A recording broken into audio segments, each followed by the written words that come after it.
বিশেষ করে এই যে একটা বান, এই বানটা একটা অনেকটা বড় এরিয়া নিয়ে গঠিত হয়েছে। এই বানটা তো 400 থেকে 500 হাত লম্বা। তো এটা আমাদের হয়েছে নেত্রকোনা কেন্দ্র, আমাদের মাসখাই ইউনিয়নে বিল ঘুরাল গ্রামে। তো এই বিল ঘুরায় এই যে আপনার বিলটা একটু দেখাবো, এটা কি তারা উপকৃত হবে, লাভবান হবে কিনা এটা আমি জানি না।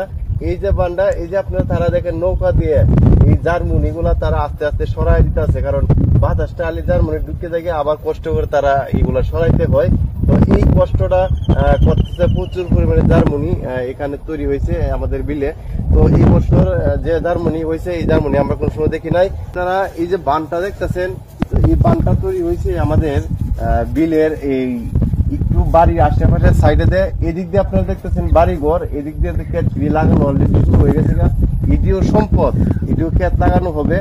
যখন এদিক ক্ষেত লাগাইবে তারা সুযোগ দিয়ে দিবে কি পরিমাণ বাঁশ, তো নেট এবং জাল, এবং এটার ভিতরে আছে বাঁশের সুন্দর সুন্দর এই যে আপনারা দেখেন চাষ খাইতে পারবে। তো বিলের একটা নালা সাইড, এই সাইডটা তারা যদি মানুষের ক্ষতি না হয়, বিলের ক্ষতি না হয়, এবং যারা অনেকে জাল দিয়ে মাছ টাছ মারে তাদের ক্ষতি না হয়, সৌন্দর্য ধরে রাখার জন্য তারা একটা নালা সাইড বাঁধ দিয়ে সুন্দরভাবে তারা